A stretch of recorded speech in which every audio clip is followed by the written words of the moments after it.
Well, I've been blessed to work with amazing people. That keeps me going, that I work with filmmakers that stimulate my imagination. I have to read scripts that I feel I have the life experience to play the part authentically, or I have the memories, or I have the imagination to do something with the part. But also I like to work because it's true that, if I have too much time, I'm kind of like a working dog. If I have too much time in between movies, I get a little hyperactive and I can be a little self-destructive. So I need the focus of work. There's a difference between 1 bottle of wine and 3 bottles of wine. That difference is 2 bottles of wine. Right there in the middle. Hi there. Yes.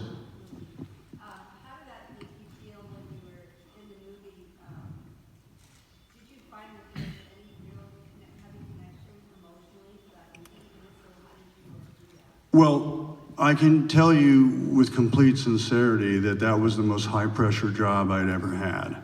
To do the World Trade Center story shortly after the tragedy and have Oliver Stone direct you, plus to be playing a real hero, it was terrifying. I didn't want to let John McLaughlin down. I wanted to make him look good, and so it was important to me because he was at the epicenter of the 2 buildings when they went down, and what he went through, as we all know, was hell.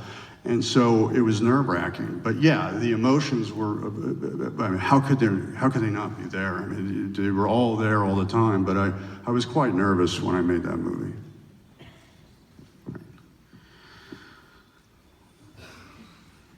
You there on that? Yep. Hi there. Hi. Thank you so much. I just retired as an English teacher. Oh, fantastic. My father was too, yeah. Yeah. I've been working for about 10 years on a screenplay for Absalom Faulkner.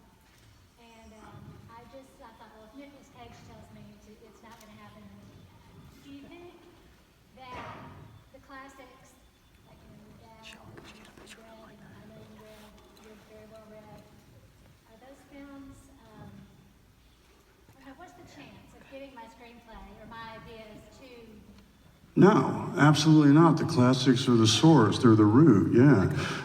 She wants to know what are the chances of her script based on a classic novel going to actually get made, or the classics mundane or out of style. And my answer is absolutely it will get made and can get made. You just have to, what's almost more important than talent is follow through. Just stick to your guns and follow through and it'll get made. Okay, I picked 3. Do you want to pick one? Sure. Yes, sir. Thank you. Was there ever a role that you auditioned for and did not get, but the movie turned out to be like some huge success? Oh, yeah. Oh, man. All the time. Happens. Well, Uncle, yeah, he was doing Dracula, and I really wanted to do that, but gosh, I saw the movie, and it was Gary was just mind-blowing in that. He's one of my favorite actors. I mean, did you see The Darkest Hour? Wow. He somehow made getting old charismatic, compelling, and a little bit sexy, right? I mean, he was awesome as Winston Churchill. Oh, yeah. That was one. Yeah, but I understood. Hi there. Woo. Hi. Oh no! Not the bees! Good one. I'm sure that's person. But okay, you in front of her then. Yes. Who else? Hold on. We got one in front here. Okay. So first off, thank you so much for coming here. This is like great. Thank you. Thanks for having me. I'm sorry? Mind your shot, I'm sorry. What is your thoughts on how big of an internet meme sensation you've become? Oh, right. Wow. There isn't a day that goes by where I don't sort of ask, why is this happening?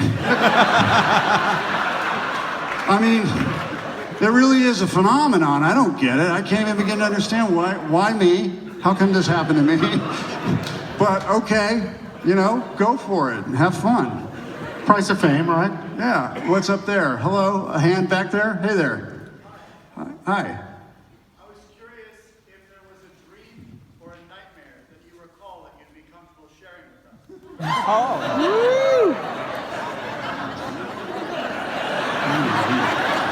Nightmare. Okay. Nightmare. This one I'm still trying to figure out because I was quite young, and it probably speaks volumes about my life in terms of romance. I think I was 4 years old and I was in Italy, and for some reason I had a recurring dream about a giant blonde woman in a gold bikini picking me up off of a toilet seat.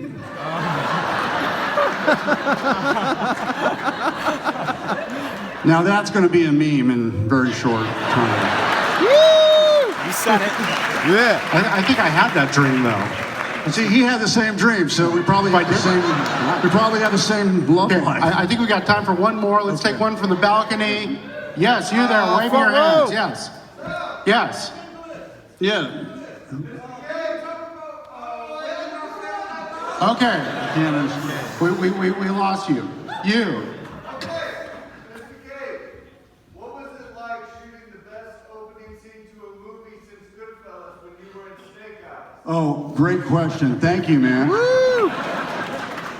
So as you know, when Brian and I shot Snake Eyes, we didn't have digital cameras then. And he was a Welles fan like all of us. And he remembered what Orson Welles did with Touch of Evil. And so he wanted to have a 15-minute shot that would go on and on and on and on.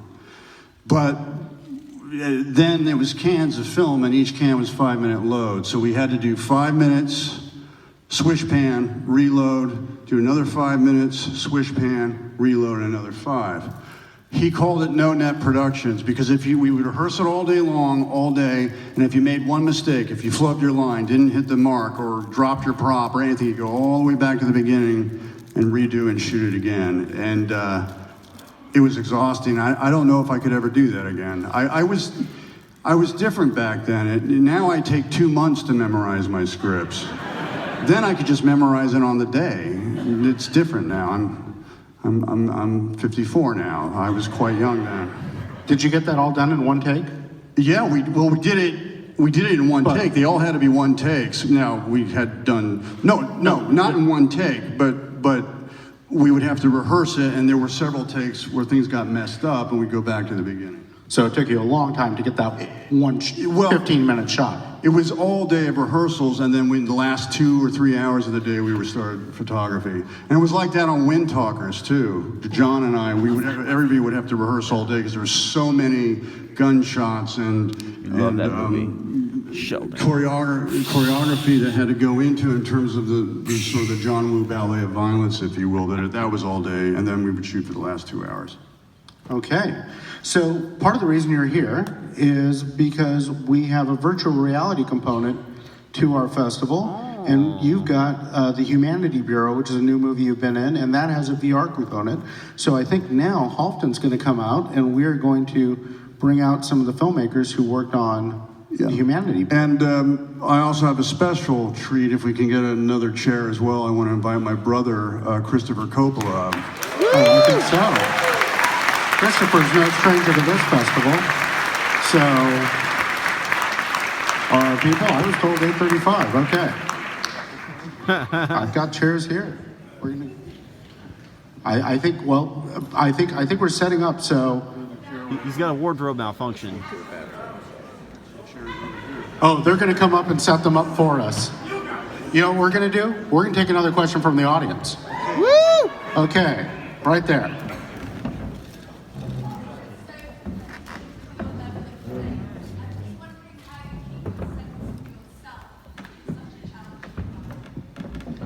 How do you keep your sense of yourself in such a challenging environment?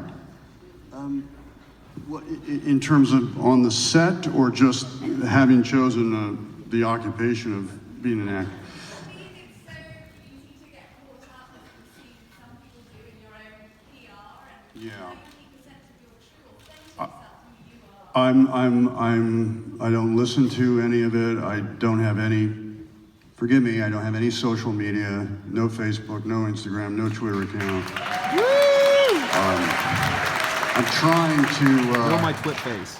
I'm trying to, believe it or not, live as normal a life as I can so I can be as crazy as I want in my work. That's the spirit. And that's a good thing. Halfton, take it away. Hey, we're going to bring out some special guests to extend the conversation. We have the director, Rob King, and producer, Kevin DeWalt, of Nicolas Cage's new film, Humanity Bureau, and Travis Cloyd, who directed the VR Humanity Bureau V Revolution, coming to join us, and Christopher Coppola.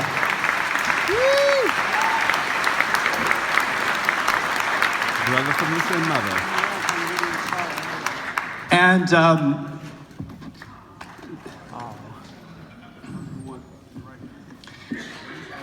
this year we also are presenting our VR Visionary Award to Travis Cloyd for his work in pushing forward this new media, utilizing technologies and new ways to tell stories.